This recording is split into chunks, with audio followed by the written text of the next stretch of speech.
ఎస్సీయూ land ఎంత, legal డాక్యుమెంట్లు ఏమున్నాయి, వర్సిటీ వీసీ నుంచి వివరాలు సేకరించినటువంటి బీజేపీ ఎంపీలు సిట్టింగ్ ఎంపీ వర్సిటీ వీసీని రిజిస్ట్రార్ను పిలుచుకొని చేస్తారు.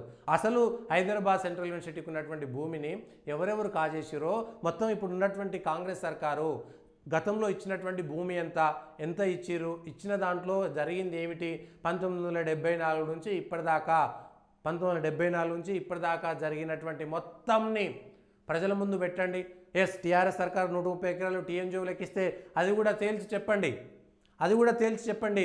ఎందుకు ఇచ్చిరు టీఎన్జిఓలకి, ఏ కారణం చేత ఇచ్చిరు?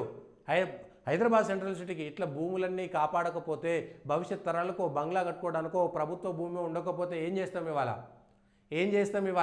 అయితే ఇదే విషయాన్ని చెప్తున్నారు. ఈ రేవంత్ రెడ్డి చదివినటువంటి 2 యూనివర్సిటీలకి ఎక్కడ కూడా సొంత భూమే లేదట. సిగ్గుపడాల్సినటువంటి మాట. ఈ రాష్ట్రాన్ని ఎక్కువ కాలం పరిపాలించినటువంటి వాళ్ళు ఎవరు? ఎందుకు వాళ్ళకు ప్రత్యేకంగా భూములు కేటాయించలేదు? అడ్డగోలుగా ఇవాళ ప్రైవేట్ వాళ్ళకి ఇష్టానుసారంగా భూములు కేటాయించినటువంటి మీరు ఇవాళ 2 యూనివర్సిటీలకు 5 ఎకరాలు 10 ఎకరాలు ఎందుకు కేటాయించలేకపోయారు? హైదరాబాద్ నడిబొడ్డున కొన్ని వందల ఎకరాల భూములు ఉన్నాయి కదా హైదరాబాద్లో. ఏమైంది ఆ భూములన్నీ కూడా? ఏం చేశారు?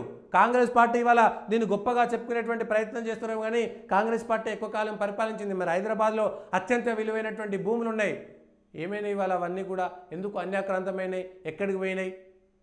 సెంట్రల్ యూనివర్సిటీతో పాటు అసలు దేవాలయాల భూములని, ప్రభుత్వ భూములని ఇప్పటిదాకా ఎందుకు నోటిఫై చేయలేదు?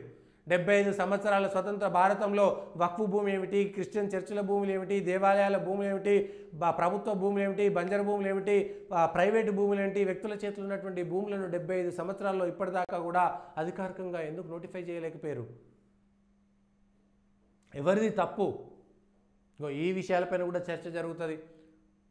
ఎక్కడ అటవీ భూములు ఉన్నాయి, ఎక్కడ అటవీ భూములు లేవు, ఎక్కడ పంచరాయి ఉన్నది, ఎక్కడ పంచరాయి లేదు, ఎక్కడ చెరువు ఉన్నది, ఎక్కడ కాలువ ఉన్నది, ఎందుకు అవన్నిటిని కూడా కాపాడడంలో ప్రభుత్వాలు వైఫల్యం చెందినాయి? ఎందుకు కబ్జాలు చేస్తుంటే వాటన్నిటిని రెగ్యులరైజ్ చేసుకుంటూ పోయినరు? ఇవాళ గ్రామాలలో చెరువులలో ఇండ్లు కడుతున్నారు. ఇవాళ డబుల్ బెడ్రూమ్లు, ట్రిపుల్ బెడ్రూమ్లు అని చెప్పేసి ప్రభుత్వానికి సంబంధించిన భూములు అనేటువంటి పేరు మీద, ఇవాళ కటకాలువల మీద, బంచరాయిల పేరు మీద కుంటలన్నీ పూడ్చేసి ఇండ్లు కడుతున్నారు. ఇదేనా గొప్ప అభివృద్ధి అని చెప్పుకునేది?